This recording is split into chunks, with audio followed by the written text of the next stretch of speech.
नमस्कार। कभी सोचा है कि हमारे पैरों के नीचे की ये जमीन जो इतनी शांत और स्थिर लगती है, असल में एक अविश्वसनीय रफ्तार से घूम रही है। लेकिन क्या हो अगर ये घूमना अचानक बस रुक जाए?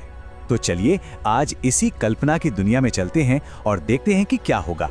हम मिलकर ये समझेंगे कि अगर हमारा ग्रह अपनी धुरी पर घूमना बंद कर दे तो उसके नतीजे क्या-क्या हो सकते हैं। ये हमें साइंस के कुछ बहुत ही बेसिक लेकिन कमाल के नियमों को समझने का मौका देगा। तो ठीक है, सोचिए, वो पल आ गया, धरती रुक गई। सबसे पहले क्या होगा? जो होगा वो पहले कुछ सेकंड्स और मिनटों में ही हो जाएगा और वो बहुत बहुत भयानक होगा। और इस सारी तबाही की जड़ में साइंस का एक बहुत सिंपल सा लेकिन जबरदस्त पावरफुल नियम है, इनर्शिया यानी जड़त्व।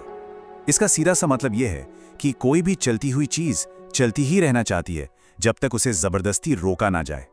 और धरती की ये स्पीड, आप यकीन नहीं करेंगे, हम अभी जहां हैं हमें लगता है सब शांत है ना? पर असल में इक्वेटर पर धरती और उस पर मौजूद हर चीज, मतलब बिल्डिंग, समंदर, हम सब करीब करीब 1670 किलोमीटर प्रति घंटे की रफ्तार से घूम रहे हैं। इस स्पीड के असर को समझना है ना, तो ऐसे सोचिए, एक सुपर कार अपनी फुल स्पीड पर है और अचानक एक झटके में ब्रेक लग जाए। अब कल्पना कीजिए कि ऐसा सिर्फ उस कार के साथ नहीं बल्कि धरती की सतह पर मौजूद हर एक चीज के साथ हो रहा है, एक साथ। तो जाहिर है जब धरती एकदम से रुकेगी तो इनर्शिया की वजह से हवा, पानी, पेड़, इमारतें, हर वो चीज जो धरती की चट्टानों से मजबूती से नहीं जुड़ी है, वो 1670 किलोमीटर प्रति घंटे की स्पीड से पूरब की तरफ बढ़ती रहेगी। सोचिए, सुपरसोनिक हवाएं चलेंगी जो अपने रास्ते में आने वाली हर चीज को उड़ा देंगी। समंदर की लहरें, मतलब सुनामी, इतनी बड़ी होंगी कि वो पूरे पूरे महाद्वीपों को डुबो देंगी। और इस जबरदस्त रगड़ से, इस फ्रिक्शन से इतनी भयानक गर्मी पैदा होगी जिसकी हम कल्पना भी नहीं कर सकते। अच्छा, तो मान लीजिए ये शुरुआती तबाही शांत हो गई, जो बचा वो बचा।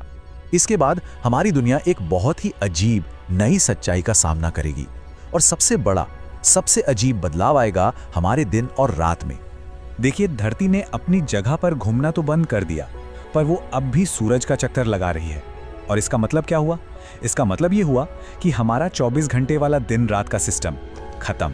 अब एक दिन होगा 6 महीने लंबा और रात वो भी 6 महीने लंबी। मतलब एक पूरा दिन और रात का साइकिल पूरा होने में अब पूरा 1 साल लगेगा। और ये बदलाव धरती को एक्सट्रीम्स की दुनिया बना देगा। वो हिस्सा जो सूरज के सामने है, वहां 6 महीनों तक लगातार बिना रुके सूरज आग उगलेगा। टेम्परेचर इतना बढ़ जाएगा कि पानी उबलने लगेगा, सब कुछ सूखकर रेगिस्तान बन जाएगा। और दूसरी तरफ जहां 6 महीने की रात होगी, वहां का आलम ठीक उल्टा होगा। हमेशा के लिए जमा देने वाला अंधेरा और ठंड। जिंदगी अगर कहीं बच भी पाई तो शायद बस उस पतली सी पट्टी पर जो दिन और रात के बीच में होगी, एक ट्वाइलाइट जोन। लेकिन कहानी यही खत्म नहीं होती। हजारों साल बीतने के बाद हमारे प्लेनेट का नक्शा ही बदल जाएगा, मतलब पूरी की पूरी ज्योग्राफी। ये प्रोसेस बहुत धीमी होगी लेकिन इसका असर बहुत बड़ा होगा। अच्छा, ये कैसे होगा? इसे समझने के लिए एक और फोर्स को समझना जरूरी है, सेंट्रीफ्यूगल फोर्स। जब कोई चीज घूमती है ना, तो वो बाहर की तरफ एक खिंचाव महसूस करती है। धरती के घूमने से भी यही होता है। इसी सेंट्रीफ्यूगल फोर्स की वजह से हमारी धरती बीच से, यानी इक्वेटर के पास से थोड़ी सी बाहर की तरफ निकली हुई है, थोड़ी फूली हुई है। तो अब सोचिए, जब घूमना बंद तो ये सेंट्रीफ्यूगल फोर्स भी गायब। इसका नतीजा क्या होगा? धरती का जो बीच का उभार है वो गुरुत्वाकर्षण की वजह से धीरे धीरे सपाट होने लगेगा और समंदर का सारा पानी, जिससे अब तक ये फोर्स बीच में रोके हुए था, वो पोल्स की तरफ, यानी नॉर्थ और साउथ पोल की तरफ बहना शुरू कर देगा। और इसके बाद जो दुनिया बनेगी वो आज की दुनिया से बिल्कुल अलग होगी। आज हम जो अलग अलग महाद्वीप और महासागर देखते हैं वो सब बदल जाएगा। इक्वेटर के चारों तरफ एक बहुत बड़ा नया महाद्वीप बन जाएगा और सारा का सारा पानी नॉर्थ और साउथ पोल पर जमा होकर 2 बहुत बड़े महासागर बना लेगा।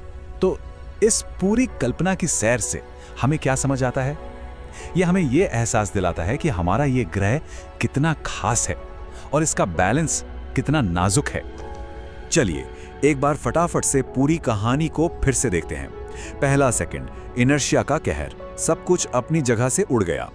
पहला दिन, आसमान में सूरज या तारे एक ही जगह जम गए।